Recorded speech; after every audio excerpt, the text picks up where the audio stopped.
Well,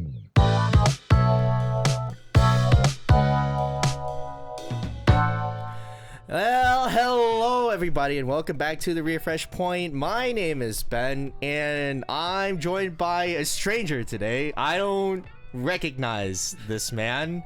I have never seen him in my entire life. What was that?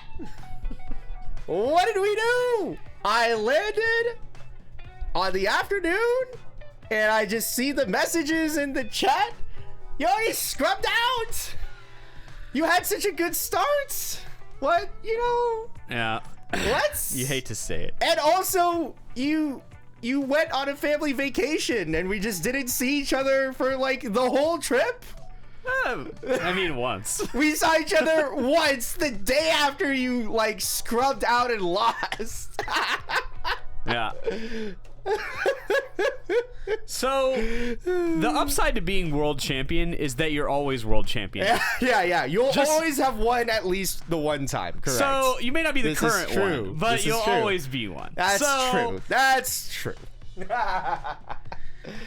Well, we both scrubbed out a bit, so we could commiserate about the poor Weiss play on what was actually just our Japan vacation. Yeah.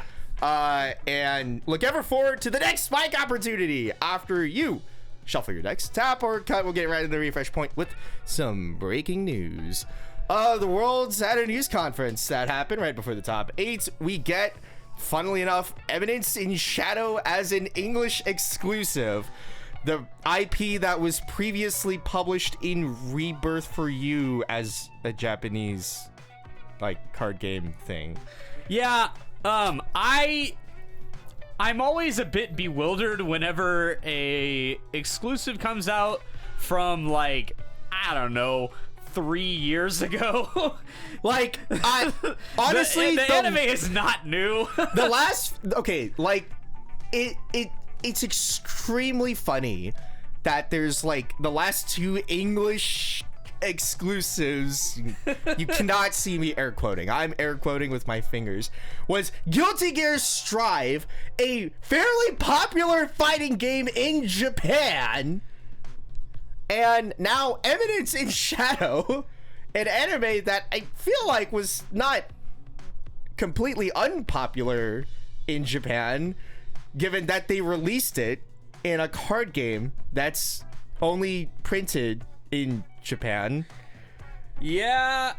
So I don't know what. It's beyond our comprehension how they decide what goes into the English exclusives, but big. We're happy to have them. Almost every English exclusive has been extremely powerful eventually.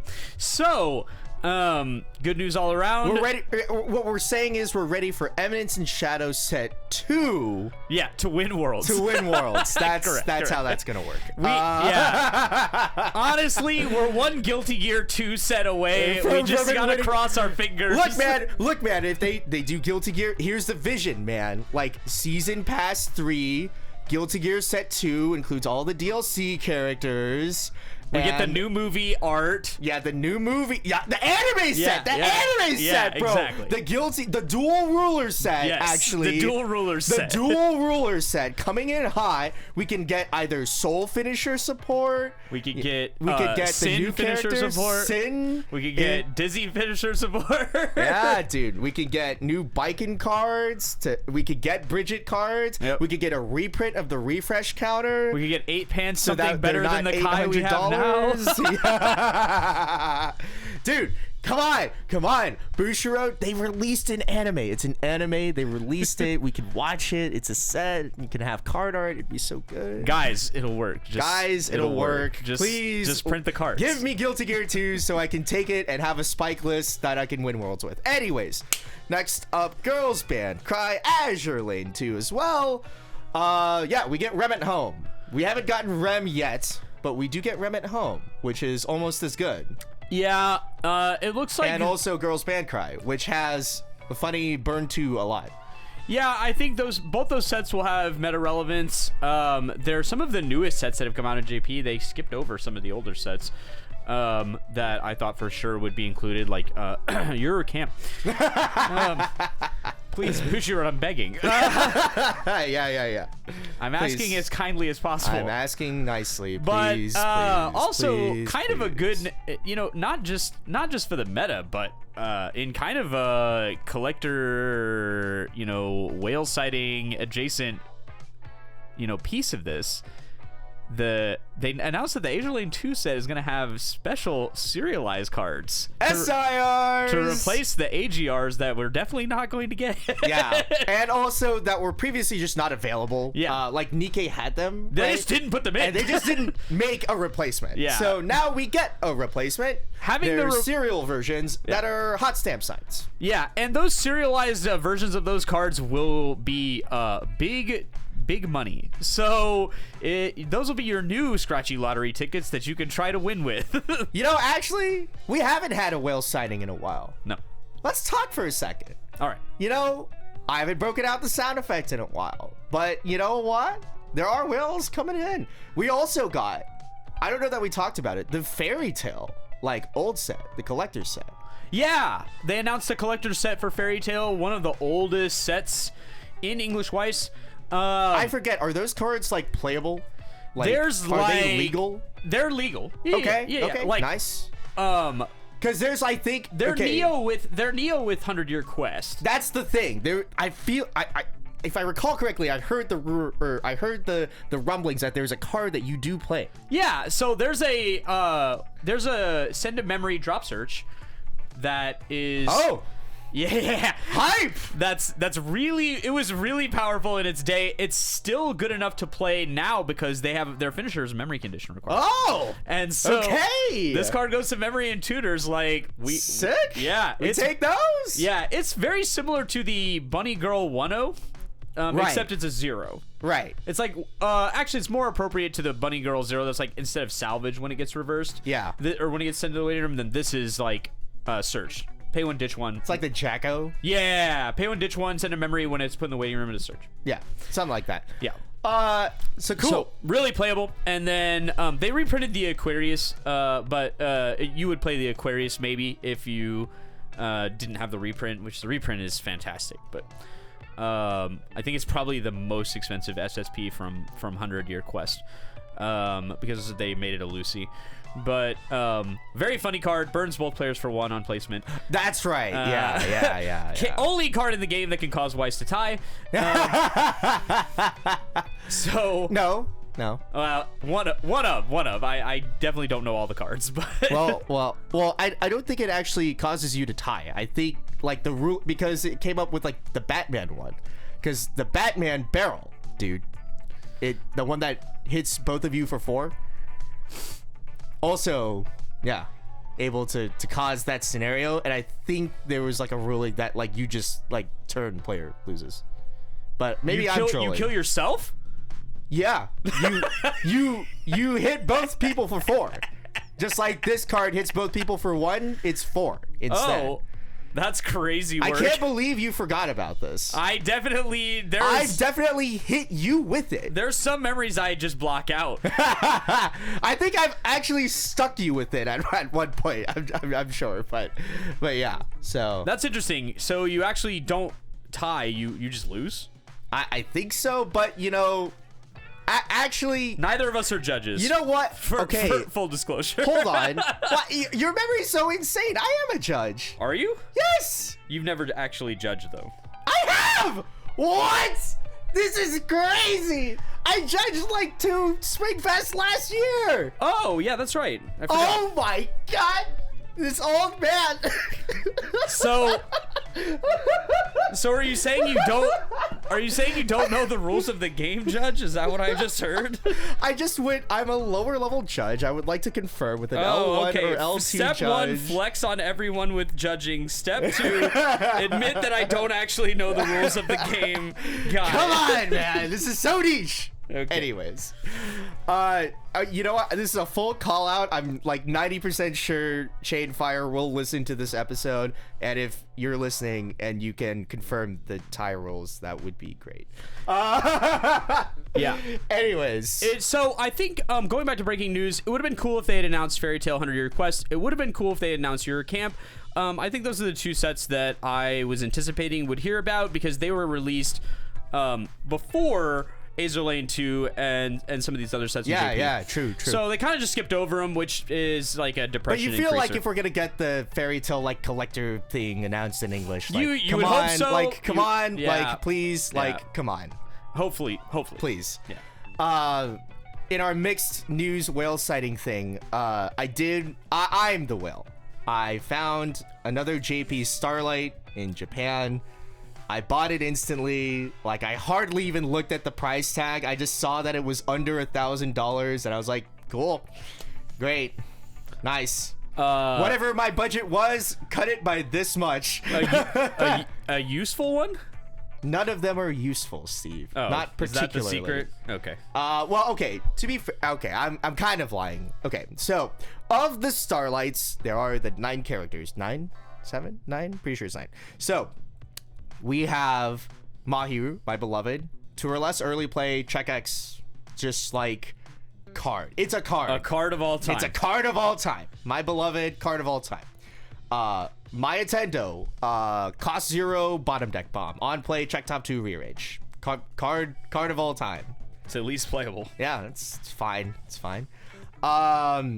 Level 0, Nana, pay 1, double trigger, 4K on attack on turn. Sure. It's a nice card. It's a fine card. Yeah, we love double trigger at level 0. Paying 1 to double trigger does feel like a decent mechanic. Yes, and it's a 4K on attack, so screw it. Lol. 4K 0? Yeah, That's pretty good. yeah, and it has double trigger on it. Yeah, great. And like if you like jam it later in the game, like generally there's enough random power mechanics because the set doesn't have like broken things. They just have like power mechanics in certain places. Just random power everywhere. So you can have like your funny like 6K like double trigger 0 swinging in sometimes. So that's like funny. That was 3. Okay. Karen, which is the Ricky-like effect, the clocking advantage effect, where you pay 1 and you clock yourself and you salvage a 1 or lower, and it's on play, check top or waiting room. At the very least, it can get. It's also pseudo like if the top card is It's a card. nice. I can mill it and get it. Correct. great. Yes. Yeah. Barely usable. Got it. I mean, it was until the movie set. It was the only early game, like, or the other one was like Sokka, but only the bad part where Right. it's like on death. Yeah, only on death. Pay 1, clock self search. Correct. Yeah. So yeah, and then we got a real Ricky in the movie set, and it was my beloved, Mahiru. We love that. Yeah. Claudine, 90% sure it's just ditch climax to salvage level 0. Yeah. Sure. Let's see. I definitely did Juna. Juna is so funny. I played it in that like choice pants list because unironically it was one of the only like simple ways to trade a stock for a card that would at least be like swingable with. It's a level 1 4K on play, gain 1/5, and then when it gets reversed you reveal the top, and if it's a character you can pay 1 to bounce the Juna into your hand. Yes, That sounds great. yeah. In that deck I like used it to basically scam an extra attacker for 1 stock. That was really it. Yeah, it's like pay 1 encore sort of. Yeah, like It's like pay the 1. worst version of it. Yeah. Pay 1 encore-ish, but like you get to use it to clock yourself instead if you want to. It's like, I hate this card, I'm just gonna put it in my clock and get 2 better cards. Yeah, it's just Yeah. okay. That sort of thing. It's fine. It's whatever. Kaoruko, which is a brainstorm, so that's cool. It gives like character cannot be reversed by like auto effects on play. It's a very weird effect to put on a brainstorm, but That used to be an effect that got put on more cards. Yeah. Because it was like bombs were more like omnipresent in the game. exactly, yeah. So that was that. And there's Karako, who got sorry, not Karako, Futaba, like Faded Pair or whatever. Actually kind of usable in modern day like meta, in the sense of like it's the 3/2 that you send to memory to turn on the 2 or less early play healer from the movie set, so that card can just be a consistent 11k that stocks from waiting room on direct attack. Sure. And like there's a level 0 that sends it into memory. Right. Yes. And then the Starlight that I got, which was Hikari, is a level 0 red card. It's 2k, 2 or less stock, gain 1/5. When it gets reversed, mill the top. If it's a 2 or higher, rest. Maybe. Yeah. Maybe it'll live sometimes. Yeah. It's like a 30% chance to live or something. It's pretty. I mean, you know, in the decks that I've been playing recently, it's really like a 40%, but you know, Sure. that's life. Yeah. Well, But I got it, and it was fun. It's Mimori, like Suzuki Mimori, which is like a famous enough JP voice actress. You know, Yeah, it's I number mean, 4, which we're is a fun number. We're well on our way to getting the full set, right? We have 2 of 9, so yeah, big if true. If you have a Starlight and you're looking to sell it, we can reach an agreement, I'm sure. All right. If it's My Hero, we can reach a quicker one, I'm sure. Anyways, we also found, in terms of card purchases, really, really cheap review like movie SPs. Yeah. Disgustingly cheap. The Claudine SP that like we pulled in Pasadena as an example, it's like a $300 card or whatever in English. It's like a $18 card in JP. Yeah. Like hilarious. Like I looked at it, it was just like 2,500 yen. I was like, yeah, not missing a 0. Sick. Awesome. Yeah.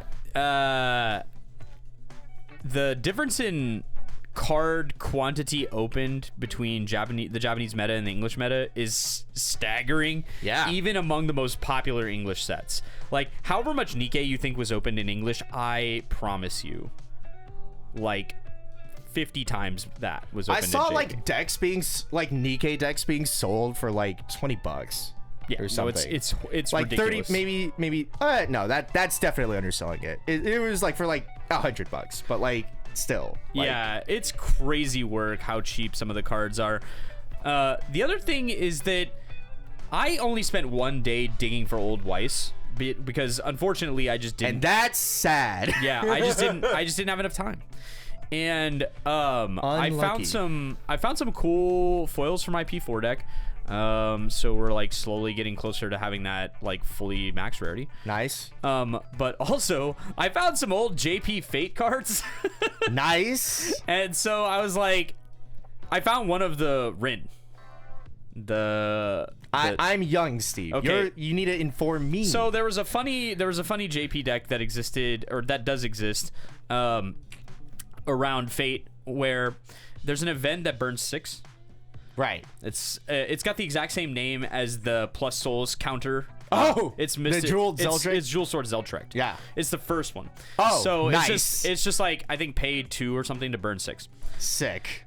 And so people immediately got to work figuring out how to make this thing burn for 6. Right. There's and there's a 1/1 Rin that gives you some support, and then its other ability, which is pretty important, is you tap 2 of your characters to take a card from your opponent's waiting room and put it on top of their deck. Oh. So the whole gist of it is there's a green event called Mystic Eyes Cybele, which costs 1 and lets you look at the top 3 of your opponent's deck, and then you can put cards on the bottom. Oh.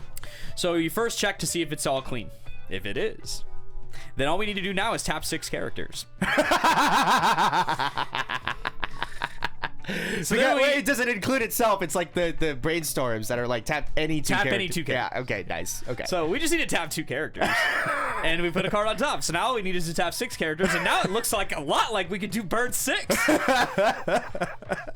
And so it's mildly hilarious to execute. Yeah. But you can bird 6. Yeah. But that Rin is super hard to find now. Oh, yeah, for sure. Yeah. And so I found one, and I was like, I guess it's up to me.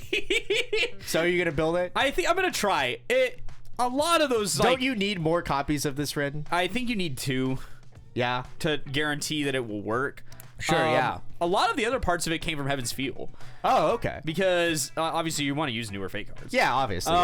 So it's using some of the fake cards that nobody used. Right. Like, there's some builds of it out there that are, slightly more ambitious, slightly less ambitious. I don't have any JP fake cards. Right. So, I may scaffold it with English ones while I, figure out what the build looks like. Might be a little bit of Printer City over here. Well, it's one of those things where it's like, I have the cards in English. So, okay. Sure. But, the Hollow Ataraxia cards and, the set from the Fate Stay Night cards from, a gazillion years ago. Okay, you know what's funny? They didn't print those cards in English. You know what's kind of funny? I think one of our mutual friends did find some of those, Fate Stay Night set 1 cards. I bought some Avengers because I didn't have any Avengers. Oh, really? Yeah, I have 4 foil Avengers now. Nice. Because they unrestricted it, I think, in JP, which brought the price down. Oh, okay, I see. It was basically restricted? Why was it restricted? No, Shiro was restricted. Oh, so got people it. used Avenger to as the scaffold. Okay, got it. But in any case, it's about the same, only it can't do itself. Sure. It's just Shiro. So yeah, found some old cards. That was cool. Wish I had more time. Found some really. I bought into the Bushiroad baseball game. Nice. Yeah, I'm in. So I was thinking Dream about League, I believe it's called. Dream Order. I was thinking about getting a trial deck. I just never ended up getting around to it. Yeah, 4 of us did. So me, Andrew, Ian, and Jessica, I think all got it. So we're gonna learn how to play Gosh darn it, guys! The reality is I need to get a deck. Yeah, the reality is that we struggled with figuring. I just left the place where I could get the deck. I didn't know that people actually bought into it. But the biggest problem is we don't know how to play, and they didn't tell us at the Card Fest or whatever. Finding information on it is difficult. Okay. Hey, if you know how to play Dream Order or can let us know how to play Dream Order, let us know. That would be very cool because we'll have a funny Dream Order segment at the end. The problem is the instructions have a lot of kanji in them, and a lot of them are baseball kanji. So even our kanji, our kanji people are still like. I was like, you guys can read this, right? And they were both like, between the two of us, maybe. And I was like, are we starting up the Dream Order local? Is that what's happening? I have no clue, but I at least want to give it a shot. All right. So that's funny. Yeah. Dang it. I forgot to get a Dream Order deck, dude. I was thinking about it. I just didn't notice it anywhere in particular. I didn't get it. Dang it. All right. Well, now I get to get it scalped somewhere or something, whatever. Yeah, it's solvable. Yeah. All right, it's solvable. It's all good. What else in terms of card purchases? Got 2 copies of the foil 1 combo. The SR, sorry, not the SP. The foil SR from the Portrait Booster set, the Real Life Girls set that we didn't get in English. Yeah. I every shop I went to, I would show them one of the cards and be like, any of this set, if you have any of it at all whatsoever. And one of the shops, they all said no, obviously, but one of them, after they said no, we were looking around and we inflicted a financial purchase on one of our friends at home by finding one of the PRs that they need. Actually, it's the doctor, the Haruhi player. Yeah. So he got, we found the PR plus. For reference, if you don't know, in the new Bunko set that had Haruhi support, they printed Sneaker 2, I believe. Yeah, Sneaker 2. They printed a very cool foil for their secret where it's full silver background and the art is just in gold lining basically. Cool. And then they made it so that they put that on a tournament PR that you had to win. Yeah, the congrats PRs or gotcha or something ridiculous. Oh, it's tournament assist or whatever. And then we found one in that same shop. Nice. And then while we were seeing if we could inflict the financial damage on our mutual friend, when the clerk came back and he was like, "These 2 cards, you're in." I'm like, "Yeah, 500 yen each." Just casual $10 for 2 impossible to find like IRL cards. I could maybe find them on UUT, just haven't really bothered to try. I think, but like in real life, like in card shops or like with people, like I've just never seen these cards, man. Yeah, I think people like 2 things. One, people overestimate the availability on UUT. A lot of times I look for cards where I feel certain they should be available and they're not, and I just get annoyed. The other thing is that digging in these old card shops, a lot of them are cash only, and a lot of them are significant amounts of stuff that you have to kind of just look through. Yeah. And like even they don't know what they have. And yeah, dude, yeah. The availability is so good and the price is so good usually. Like it's crazy work. Yeah, so, dude. I know for a fact it's that a lot I would of have fun. like 3x'd like the amount of money I spent on those 2 cards if I had like found it online in any for sure. capacity. Like, yeah. Like they know. Yeah. So it was nice. Yeah. But yeah, I mean, otherwise, I think that's all the funny card purchases that we did. And then, yeah, whale sighting wise, it looks like we're getting those SIRs. Yeah, I think those will be worth big money. And so that's coming in for Azure 2. And then I would just assume in future sets that had AGRs, they would probably be replaced by SIRs. I would hope so. It adds significant collector value. It makes things better. Like Nikkei would have been even more sold probably. If they had the SIRs, yeah. I mean, if they had something to replace the hand signs with, Yeah, or just yeah, do the yeah. hand signs. I don't understand. Just do the hand signs. What's the problem? Yeah, I don't know. Maybe there's like a logistical issue. I mean, there's also rights thing. Yeah, I mean, Because I think they have to get it separately. yeah, again, And then they would have to, and then it would be Bushiroad Singapore. that's right? the thing, right? Is that like I international? I don't know what getting the Japanese voice actor agencies to barter I'm with sure. them. I'm sure it's, Something like it's that. way I above don't my know. pay grade. I'm yeah, sure. yeah, I don't get paid enough to think But about it's that. one of those things. It's like it's unfortunate they can't make that happen. That's true. That's true. All right, really quick. World's depression. You know, it wasn't depressing. It was one of those things where Well, not really depressing, but no, yeah. you always want to win. Okay, always wanna let's make it win. clear. You always want to win, and you're never happy when you lose. But here's what I'll say. I played 3 games before I dropped, and all 3 games I felt like my end of it was good. I won Right. one of them. It's on stream. I'm sure somebody somewhere has the Bushiroad stream from that day. You won't see the official one for like 6 business months while they like figure their shit out. I don't know why it takes so long, but it does. Yeah. But I won the first game on stream. It was against Bryan, who ended up being the second place. He ended up getting second at the event. So, congrats to him. He was playing Nino. It was... And then he got scammed in like yeah, the it was most one of the... horrifying way possible from what I heard. I wasn't able to catch the finals because like we were just traveling and being depressed that like the boys lost. Yeah, it was one of those it was one of those things where like we were all kind of out so quickly that it was just like, "Oh, Man, that sucks."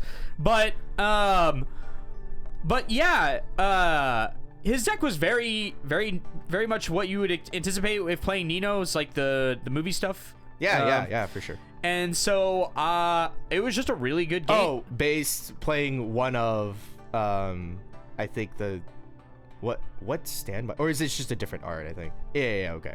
Yeah. He's playing on the standby strong attack, and he's playing the No, this is a one of. He's playing one of the he's playing one of the unstoppable feelings. Yeah. Okay. But he's playing straightforward feelings. Yeah. So a little more 2-2 action. Yeah, for sure. But it was a good game. I canceled a crap load, and he canceled a crap load in deck 2, and then like odd chunks came in, and of course that's what happens with odd chunks. But I will say slops to Bushiroad. They told us during the game we only had 30 minutes to play the round, despite the fact that we all know that rounds are 35 minutes. And on top of that, at the front of the venue they had clocks. Yeah. For all the games. Nice. I was like hopeful. I was Awesome. like, we may have clocks in the future, which is crazy. We're considering like how annoying love it's clocks. been. Yeah. And I was like, you can see the clock over there at the front of the venue that says 35.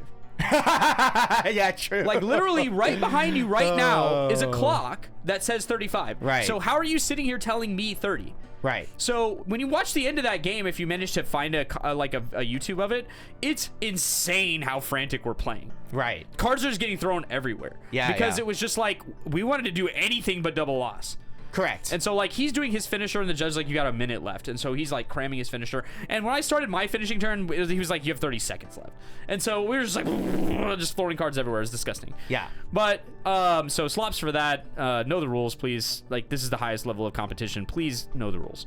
Right. In any case, it was a good game. I just blocked when I needed to.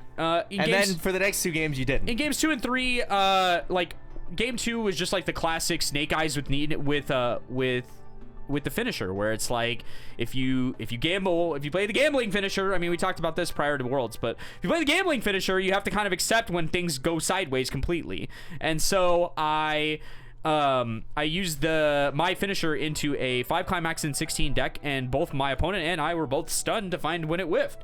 He was like, how did that miss? Well, and I was like, I don't know, but it doesn't fucking matter now. And so I pushed him to like, I don't know, 3-3 or 3-4 or something, and then died.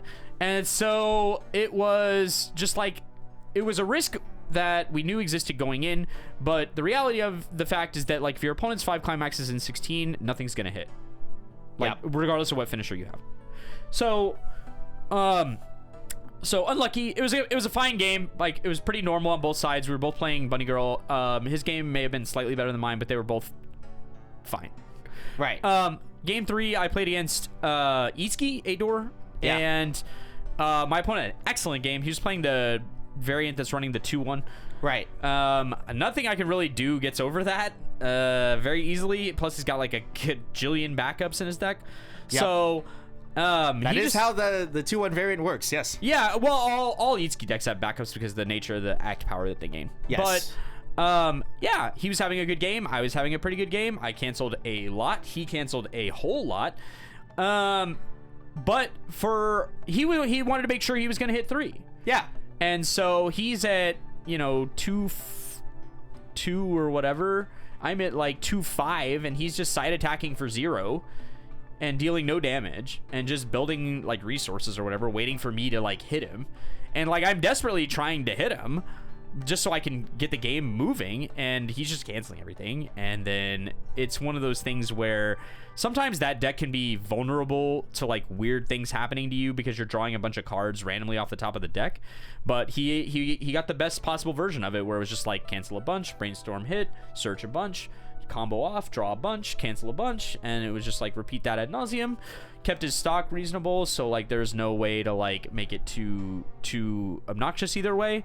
And then I couldn't get to 3. Like he just, and then he comboed off, he triple comboed at the end of the game. And Itsuki, if you haven't played against it or don't remember, it's pitch 3 to burn 3, and then check the top 2 of your opponent's deck, and you can put any of those in the waiting room.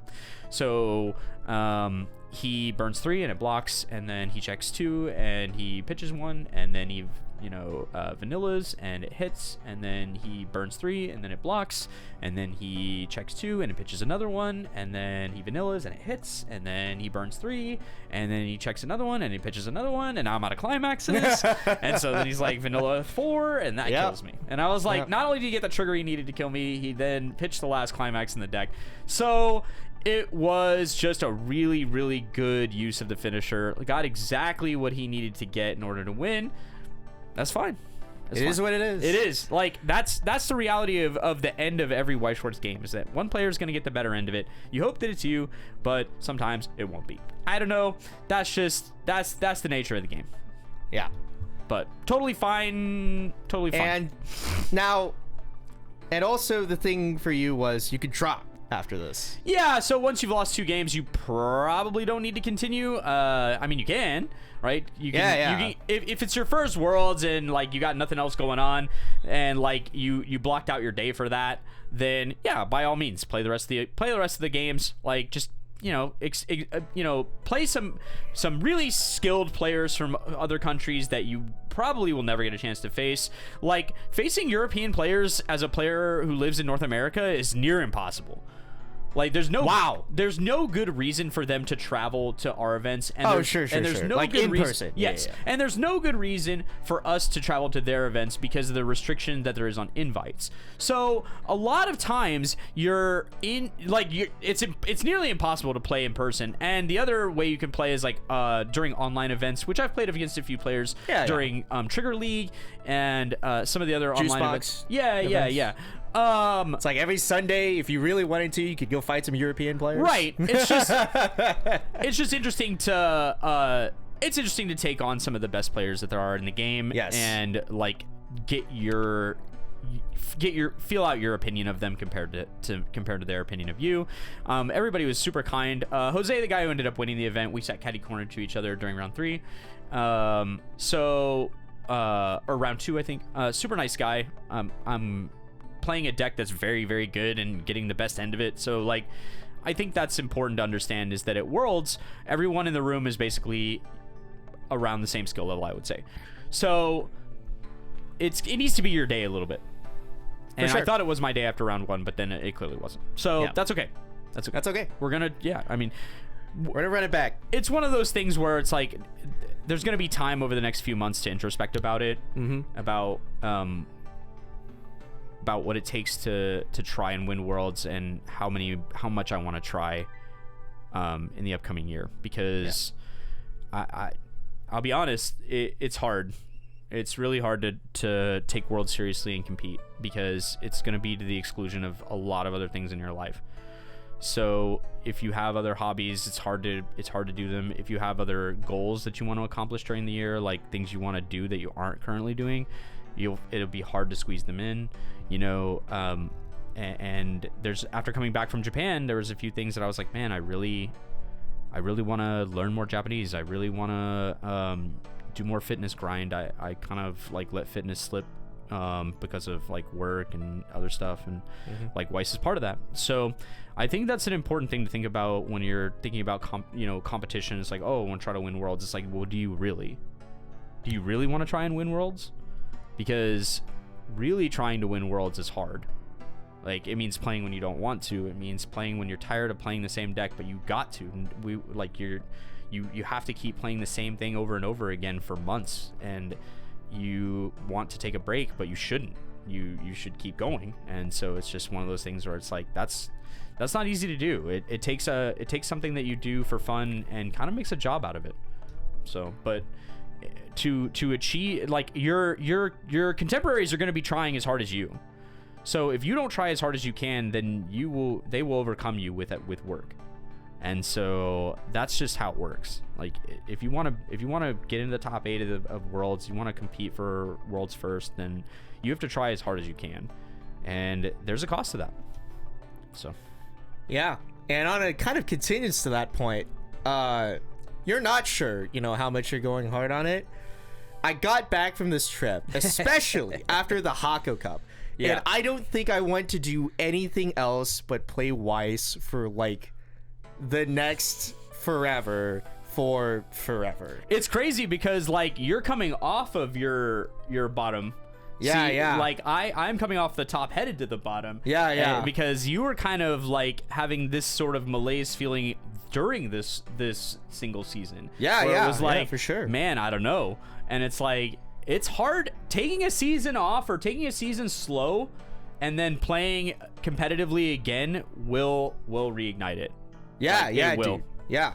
You'll And remember so, like how fun it was. It was the Hako Cup. So, shout outs again to Box. Big shout outs to Box for organizing this event, getting a bunch of like foreigner players, getting and organizing a really big event. It was like 140 person event at the shop out in Shinjuku, where also I found that Starlight. So honestly, really big shout outs. Reignited my desire to like grind Weiss forever, and also lost me like $700. Great times all around. If there's anything that Box excels at, it is separating you from your money. Is that how that goes? Super great guy. I love him. Yeah. And so it was a fun tournament. It was incredibly funny that I fought Palm round 5 at X4 each. Palm McCabe. So like just a player that I can fight in America, which great. I love flying to Japan for that. And round 2 I fought Lee from the UK, which sure I'm not going to in person to fight anytime soon, but like I haven't played a bunch recently, but like I've played enough random juice box tournaments to like see him around where I'm like, oh, it's sure. I could have just we should have just logged into the juice box tournament yesterday, you know. Which is funny. And then I did fight like 2 Japanese players and Yarbacher for the first time. I'd never met him before. We were both also completely scrubbing out. This was like at X3. And like I had not fought somebody that was really playing the 6 standby 2 bar Nikkei setup before. And I foolishly thought that maybe if I just have like a reasonable compression at like, I don't know, 6 and like 24 or whatever, and I'm at 2-3, maybe I'll just live. And I see Steve shaking his head, and he's right, because what I should have done was taken the Ricky in my hand, clock some other guy, Ricky like 3 times, and then try to kill him because he's at 3-0, God bless. That's what I should have done, and I didn't do that. And then I lost because okay compression will not let you live if they have the full setup. And as it turns out, he was already at 3. He already had the 2 assists. He was just biding his time to get the bar and then kill me the next turn. Yeah. So yeah, that was that. He cooked game cooked 1 the grenade to perfection. Yeah. Game 1 was like get Hazu no sword x DDDD, where I get level locked at 0 first, and then they have a perfect game, and I'm like, all right, that's Hazu, my bad. And then it was like game 2 versus Lee. I forget this. I think it was, goodness sake, Cinderella girls. I can't remember. All the anime girls just blend in. I can't. I know I play Weiss. I should know better. It's all good. I think it was Cinderella girls. There's a whole bunch of idols that all look the same. Yeah, I got baited into like bouncing a thing that looked like it would be important to bounce rather than just like playing for more finishing, and then lost because of it, because I already had to gamble on a stock swap. And so it was like, you know, misplay from behind and like pretty much lose. Yeah, it's one of those misplays that's like a misplay due to like just a lack of like full game knowledge. Yeah, like you just don't understand the game well enough. Yeah, and then like and then I lose to Yarbacher the next game, or no, I lose to a different Japanese player playing Oshinoko. I can't even remember that much of that game because I'm pretty sure it's just me eating a lot of damage all the time. And then lost to Yarbacher after that, then lost to Palm after having pretty good game. He stock shuffles me and then plays for the blue Sekai finisher, and then it's like a shuffle back burn finisher, kind of like a Silica. Yeah. I barely block it down. I'm like, okay, he's at 3-4, please. Right. I stick it to block on one. I'm like, there were like 3 climaxes left in like 20 or whatever. Yeah. I'm just like, it was like the only just good peak depression. the only good game that I'd had all day, and then just like peak depression after like getting like a good like block down, like getting lucky on the stock shuffle obviously, and then like getting a good block down, but like, yeah, just like lose in every possible way. Lose by eating all the damage, lose by misplaying, lose by like the bad like level lock into don't draw the one combo into Hazu perfect game, lose by like have a good game, you know, get kind of lucky, then get extremely unlucky right after, lose every single which way possible. And like 3 of those ways in my heart, I know if I just had played more Weiss and like knew more things and had a better game sense about myself, I could have played it better and maybe even won. Yeah. And I was like, I want to play Weiss forever. And I immediately, after the tournament, fought Carter for like 4 games with like my stupid waifu 8-buy like Mahiru deck-ish. And like won like 4 games with that after losing I lost a 6th game in a row with the funny choice pants deck, and then switched to Mahiru waifu, and then just stuck random 5s into him with like the standby shenanigans and damage scry shenanigans, and just like won like 4 games straight. That was honestly peak hilarity. I didn't end up talking to very many people about how they did at Worlds. How did Carter end up doing? Nope. 0-2? I don't know exactly, Okay. but it did. Yeah, obviously did not make it to top 8. I don't think it was Because I like, saw especially like well. I knew I think Carmen did. Carmen was 3-1 at one point. I think. Yeah. He like He got close to it. yeah. I think. And then I he think lost to Nikkei and then he lost to something else. I can't remember if his team won the trios event or like just did well in it at the card festival. Yeah. I know Yarbacher won the 2012 format event at the card festival. They had a 2012 format. Yeah. That's crazy. Yeah, honestly, really sad that I didn't invest more time into trying to find a way for me to play those tournaments. Because they all sounded very interesting. I was just kind of intimidated by like, you need to make sure that you can like speak Japanese and whatnot. And I definitely didn't need to worry about that. I could have played. It was part of it was that like I heard you needed a Japanese Bushi Navi account, and there's some rumors that you needed a Japanese email, and I was like, oh my god, I don't want to deal with that. But also, I was traveling with some people who weren't affiliated with Weiss, and they'd never been to Japan before, so I wanted to focus on that, give them a good Japan experience, and I think overall we had one. But yeah, I don't think there will be. I think I'll go to Japan every year forever. I don't know if it'll always be Weiss related, but I love going to Japan. I feel very comfortable there. You know, I hear from the rumor mill, and it's truly a rumor mill because I've literally only heard it from other random Dallas players who themselves said that they heard from a rumor mill. Oh yeah. That Worlds is in Singapore next year. I heard that, and I don't know where it came from, but I have no idea. I would say I wouldn't worry about it until it's announced. Exactly. You know what the funny thing though is, even if they did that, like, here's my flight itinerary, right? It's like fly, land in Singapore, play the event if I qualify, big if true, fly to Tokyo. Yeah. Immediately fly to Tokyo. Yeah. If I don't qualify, even easier. I'll watch Worlds from a similar time zone in Tokyo. Yeah. I don't know that I like going to Japan around the time of year that Worlds is now. That's true though. Yeah, that's true. It's not ideal. No. Maybe it's a winter trip next year. But you know, like a February run back. Like that's the thing is I want to do like a real and true like holiday trip because holiday episode. Like Yeah. I've never Christmas in Tokyo. I went to see the Kyoto Imperial Palace. The Tokyo Imperial Palace is only open twice a year. One of those wow. And one of those times is New Year's, and the other one is the Emperor's birthday, which, due to the current Emperor, is right around New Year's. So nice, sick. Okay, so it's kind of unfortunate, but Okay. But yeah, I'd love to do that. And then I like winter weather. I like it would just be like that, and there wouldn't be that many people there. I wouldn't think it would just be for sure. Yeah.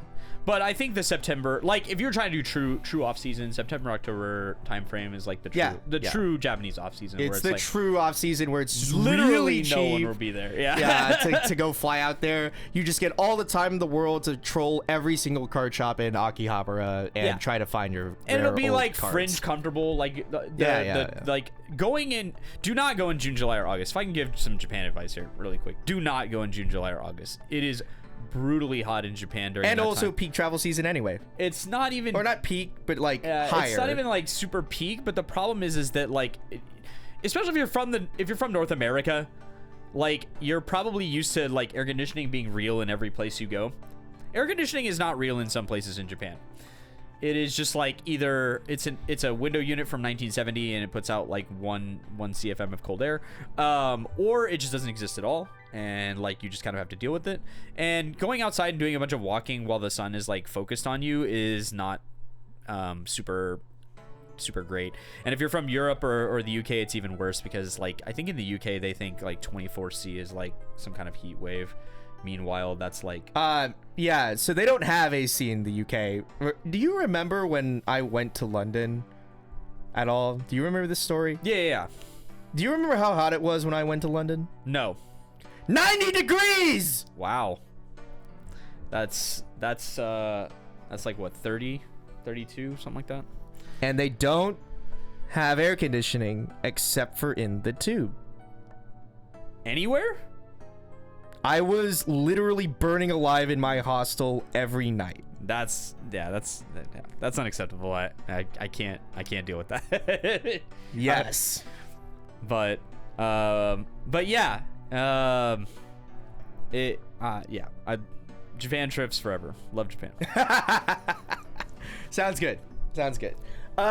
And so, going back on what I think we've tangented like 5 separate times, but to return back to that original point, you're not sure if you're super grinding. I am like desperately 100% sure. 100% trying to win. And the problem with that now is that there isn't even a spike deck I like anymore. Like, yeah, unfortunately, part of being a true spike is remembering that we just try to win the game. We don't even need to play the things that are like, fun. it's like I don't even know that I like Bunny Girl. Like Albuda feels like a really top. How like, is thing. Slime just not good enough? I don't know. yeah, probably. I don't know. That was the second most represented deck at Worlds. That's true. Honestly, I'm surprised it didn't make the top cut. 8 though. Yeah, I'm surprised it didn't make the cut to BH. Maybe just not. I don't know. Like, on the day. Yeah, and the meta's gonna develop a little bit, so we can talk about that. Like the Nikkei, like door standby.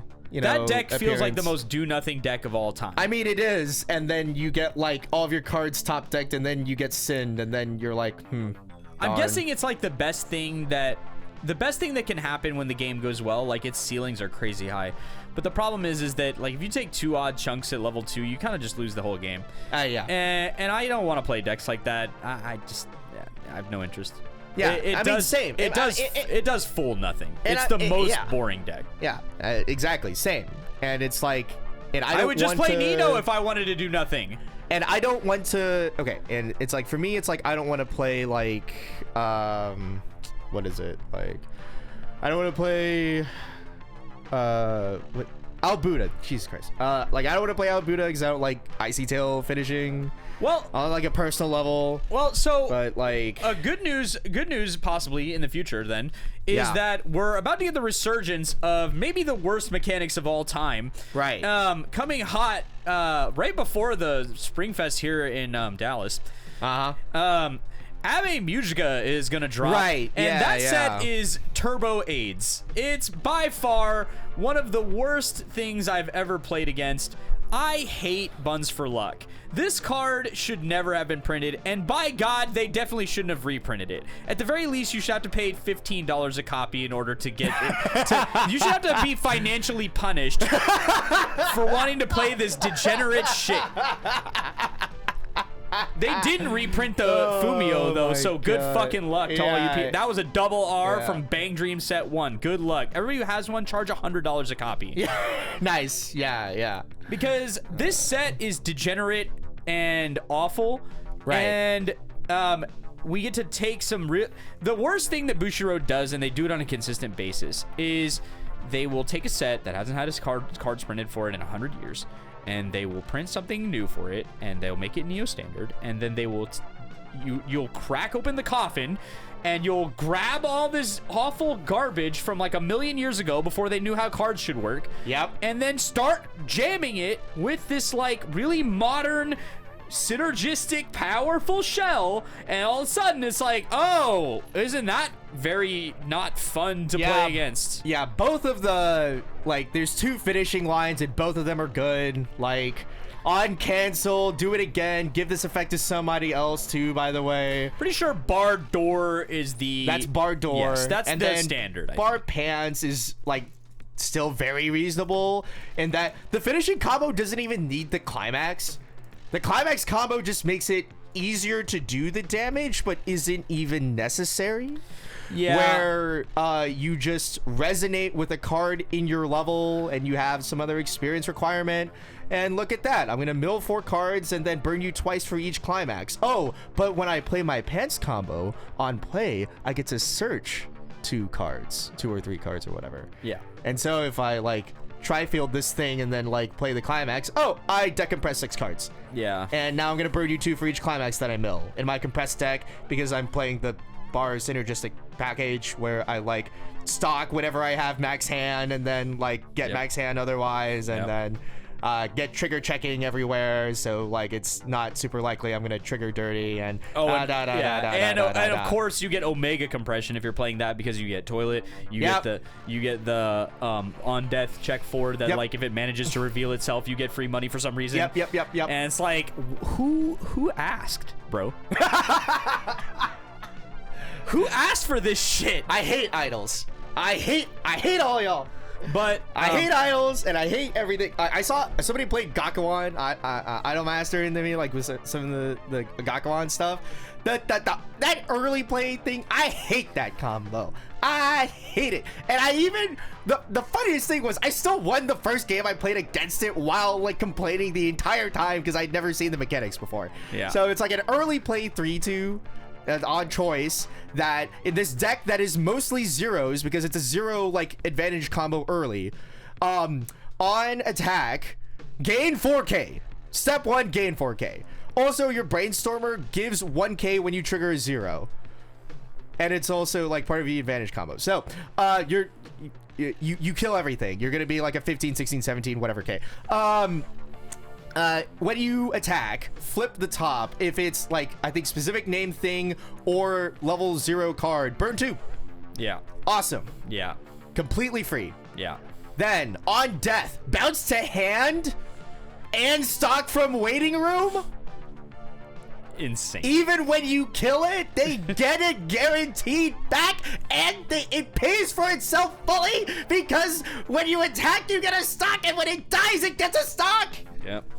And whenever you trigger choice, you can get level 0s with choice, because that's what the Brainstormer says. Wow, that's cracked. My bad! Yeah. I think it's only one of the choices, but oh no. Yeah, also, further evidence that we should never play the Japanese game. Speaking of which, but actually though, because we've kind of been spike cornering already, but we're here. Alongside BSF, there will be the Ohio Summer Solstice event. Yeah, which will be playing the Japanese format. It's like I'm pretty sure it's like Japanese. It's like a mixed format where you can play the English exclusives and stuff. Something like that. Yeah, if you I mean, speaking of never playing the Japanese format, the deck that we mentioned but we didn't go super in depth on, man, fuck Hazu, dude. Oh my god. We are definitely I hate Hazu. Yeah, the thing is that oh my god, it seems like Bushiroad's learning all the wrong lessons about when they print cards. So we got Shiny Mass and then they printed Hazu. What the hell, man? Yeah, Japan will never stop just absolutely writing these standby decks that do 100,000 things and just play the game in an unreasonable manner, and then on top of that also burn 2 or burn 3 or whatever for some reason, where it's like this card does 900 things and also is the finisher, and you're like, oh, why? Who asked? Like, why did you think this was like a reasonable thing that you should do? But in any case, Yeah, if you're not playing one of the 4 Japanese decks that are just like really hard stomping the meta over there right now, like you're gonna lose that Ohio event in the singles. I don't know what to tell you. Like that deck's gonna be won by Hazu, Eurocamp, ReZero, or like one of these just like absolutely degenerate like. Unless they ban Hazu right before Solstice. But like the reality is that like if you're playing English, like you're gonna feel like a distinct disadvantage. But that's okay. Sometimes. Yeah, but that's why I'm looking forward instead to the Trios event. Yeah. So, yeah, if you play the Trios event in Ohio, they're playing off the point system.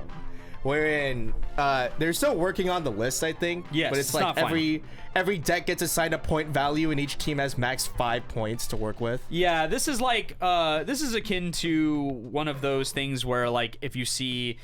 Like you'll see it on Facebook or like on social media sometimes where it's just like build your ideal thing but you only get so many points. It's actually like a format in Japan as well. Like they have like is that true? I didn't know that. I'm pretty sure, or maybe it's not like a formal format, but it could be like per shop or per area or per whatever. Like they have a points list and they'll play a team's event based off the points. Yeah, so the idea is that like all the really expensive powerful sets cost a bunch of points, so you can't just like stack 3 powerful sets and crap on people. Which is cool. I saw the proto version of it and I mostly thought like, yeah, okay, this seems fine. It's gonna be basically like 1 3-point list, 1 2, and then 2 1-point list probably is like your best math, or 2 2s and a 1. Just depends on how they break out the points, but yeah, it definitely seems clear at this point that the difference between the top of the Japanese meta and the middle of the Japanese meta is such a cavern. Like it's a cavernous gap where it's like the Grand Canyon between like the best decks and then like some good stuff that will work. Yeah. And it's just like there's no incentive whatsoever to play the good stuff that will work because the stuff that's at the top of the meta is so overpoweringly broken. Like, why play anything when you can play Ave Mujica? Yeah. Or why play anything when you can play Rem? Yeah, like, even Eurocamp is, like, struggling with the idea that, like, sometimes my opponent just runs it in and my finisher is complete bunk. It does nothing. Yeah. Like vanilla. I mean, I think that's why people were switching to like the tents. Yeah. So that they could like can have a finisher that doesn't just lose the game immediately because your opponent's board is empty. Yeah, exactly. It's like, is this vanilla for 6 gonna hit? No.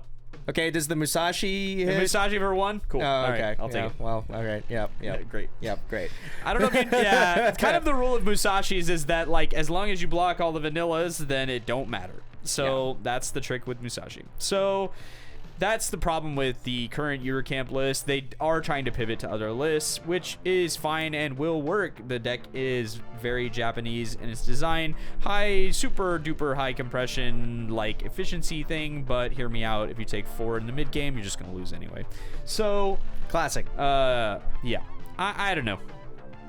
But we're also getting the trios for English. Correct. So we're headed into the Bushiroad Summer Fest. Yeah. So it looks like this is going to be our pace until they change it again, where our trios event will last through the summer, and then once we hit the late fall, like October or so, we'll start doing singles again. So we wanted to talk briefly about spring or Summerfest and Summerfest and what that meant. I mean, you're not a corporate shill. You don't have to get it right all the time. I know, but literally we just said. Anyway, so if you're spiking a Summerfest, which would be a cool idea, the mats and the rewards look insane. That's true. Really honestly. really good reward prices. That climax, like winning. No, it looks crazy good. It looks hot. That's good stuff. So if you're interested in spiking a Summerfest and you wanna figure out what the best set to force your friends to play the best decks available. It's gonna what does be that look like? Albuda, Ave Mujica when that releases, and if you play before Ave Mujica, like I don't know, Nino, SDS before they restricted, good stuff. I don't. And I don't even know if they will. Yeah, P3 Reload, Nino. Nino for sure. P3 Reload, like Fringe. Maybe. Yeah, there's Slime, still Slimers. Yes, I think that if you played if you played Bunny Girl, some kind of Quint, and then something that was fringe competitive, I think you would do great. There's like 5 decks that are kind of like way above everyone else, and then like 4 decks that are slightly below those decks, still have a reasonable game plan, but also much more difficult to pilot, much more difficult to execute. So I think Nikke, Slime, Bunny Girl, and several types of Quint, and the SDS, those decks are just head and shoulders above everybody else. And then the tier right below that, that is also reasonable, is Bochi, Macross, P3, Overlord for sure. There's a bunch of reasonable stuff that could go in the 3rd slot. Yeah. And then we say all of that, and then it's Summerfest. So, just play whatever, man. Yeah, a lot of times you'll have some nonsense on a team. Including us. All right, Steve, let's get together. Let's think. Put our heads together. Duluth, I think we've got Billy in on it. All right. What's our funny Icy Tail gambling team? It's funny review thing. It's Albuda, probably. Who is the 3rd? I don't know. I'm trying to think of other Icy Tail finishers that are good or not horrible. I guess Chainsaw Man. Oh man. Yeah, with the restrict and all. Yeah, I think you can still get 4 events in memory. Yeah, really. Yeah, I mean you just gotta play the old list. Just play the old list. Yep. I think that deck's still great. Actually, when is Ave Mujica? June, I think. Is it June? Okay. When I look at the schedule. Mid-June, late June. And Duluth is Early. August 30th. Oh, is it? Oh. Yeah. So, okay, so hear me out. It's not opponent deck Gamba. It's our deck Gamba. Yeah. And it's Ave Mujica. That's the pants one, right? Yeah. Yeah. I don't know. It seems fine. I've faced the pants version of it, and I've faced the door version of it. They're both horrible. As long as you have Buns for Luck, you always have an inside shot at the game. Yeah, just to complain about Buns for Luck for a second. Yeah, sure. This card has no downsides. There's literally never a downside to casting this card. Casting it, yeah. The downside is you have to draw it. Yeah, but like that's not really a downside. Like, oh, okay, sure. The reality is that like this card punishes the player across from it disproportionate to its cost. It costs 1. It's the cheapest stock swap in the game, and like by far. And every other stock swap costs 2 more. Like to be except for Dragon Maid and Persona 3. Right, but those are also at level 3. Yes. This is a non-level 3. This is level 2 stock swap, where if your opponent is playing the game correctly and they're in a good state, you can just fuck them up. Yeah. Or not. Or not. That's the worst part. Is that if you're at level 2 and your opponent Buns for Lux you for like 8 or something, like a reasonable number. Yeah. Or like 6 to 8, right? Yeah. You now have 6 to 8 unknown cards, random cards in your sock. And so, or worse, you like got yourself in a good position and it's known bad for you. Yeah. And so like the worst thing it can be is create a tremendous amount of uncertainty around your endgame. Like, let's say you don't have your finishing climax. Is it even available? Let's say you don't have all your finishers. Are they even available? You don't know what those cards are now, and they're in mystery land, and you're too close to level 3 to pay them all out. So, good luck. Hope it doesn't turn out bad. And the opportunity cost for this, like, coin flip is 0. Paying 1 and pitching 1 is not a real cost. Like, and why it hurts them. It hurts them none. Because is their finisher expensive? No. Their finisher is not expensive. No. And does their finisher take a lot of hand size? No. Their finisher does not take a lot of hand size. Actually, that pants thing literally searches out its own cost. Yeah. And the door is like, I think free or like pay 1 or some shit. I think it's like pay 1. Yeah. Maybe ditch 1. Yeah. They're both unreasonably cheap. In any case, you'll have so many resources off of like your early game, mid game because of the way the bar combo works. Paying 1 and just screwing over your opponent possibly or not At the very least, you're pushing them towards a refresh point. At the very least. Is so absurd and stupid. And then pile it in with the fact that they get Fumio. So for the exact same thing they just restricted SDS for. Literally 5 seconds ago, they restricted SDS for having this mechanic. And it cost more. It cost more for them to do it. No, well, currently, yes. No, even before, because they had to pay 3 for the stock swap. Oh, sure. Yeah. That's and then 1 for the other guy. Yeah. This is 3. Yes. 3 stock to be like, nah, fuck your whole deck up.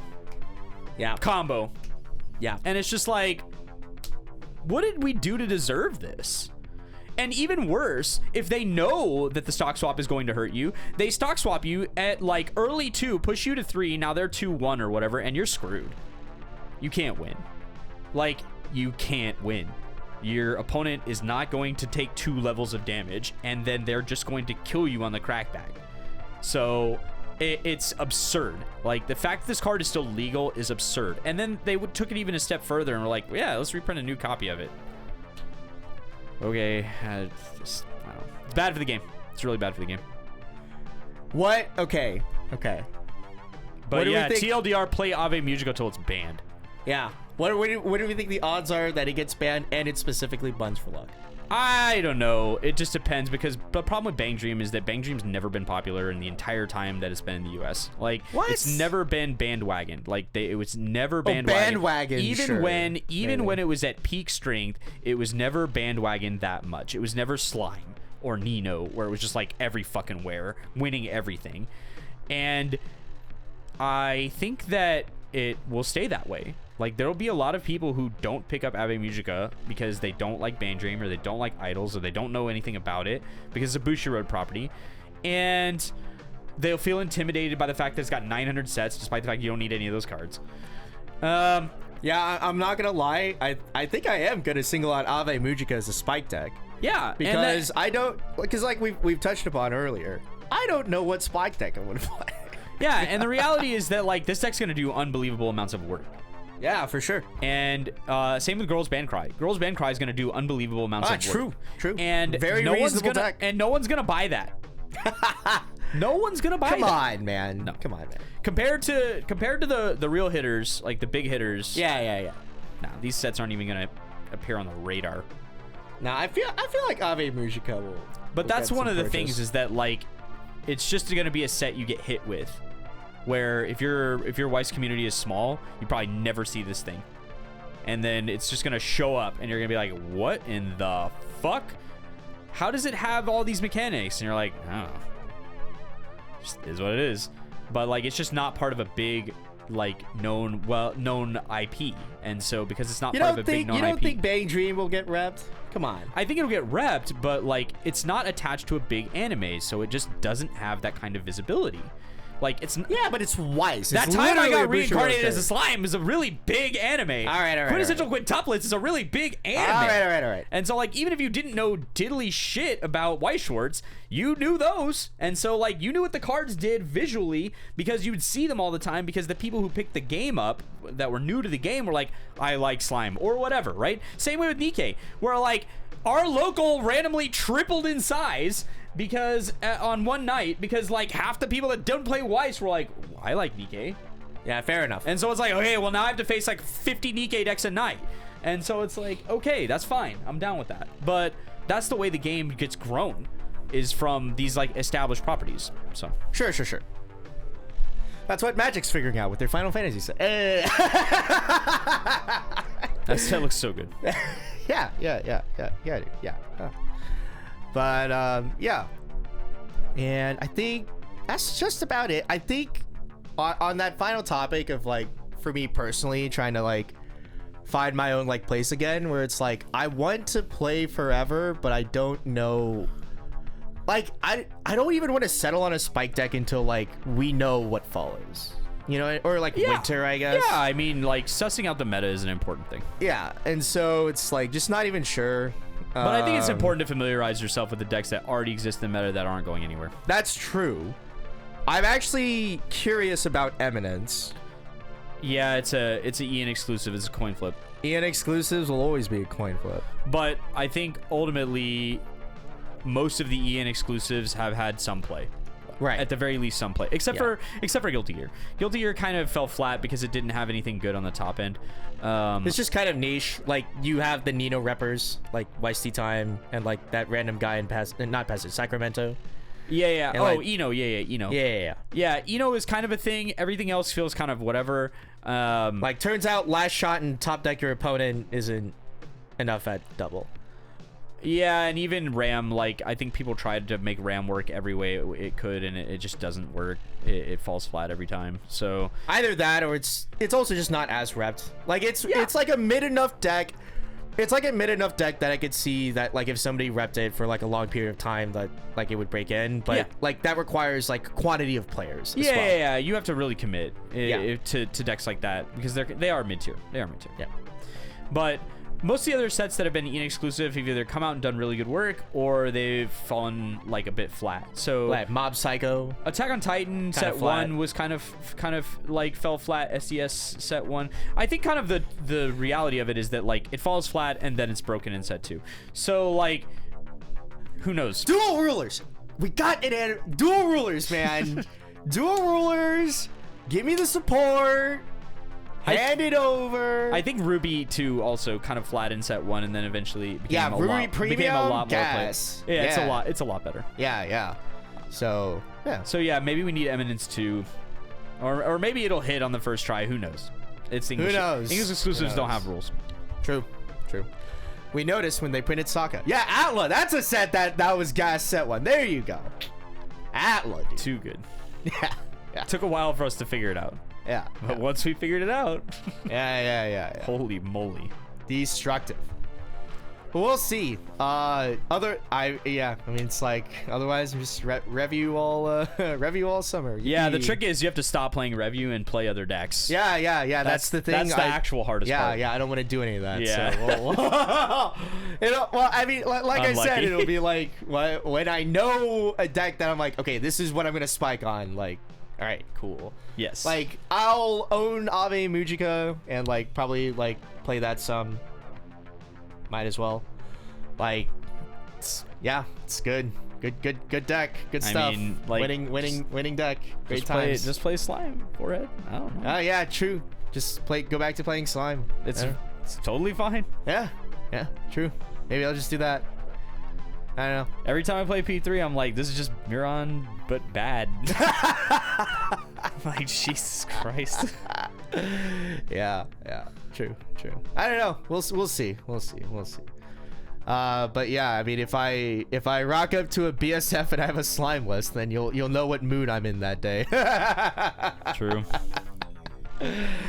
But that is our show for today. Apologies for not putting out any like Japan actual content while we were there. Can attest that I've like wasted luggage space dragging out all of our equipment out there, and then immediately just went on vacation instead. Yeah. Just like immediate, just like I don't really want to bother anybody with interviews, and also like everybody's scrubbed out. It's kind of like feeling bad, and then I was like on vacation, and then I went on vacation.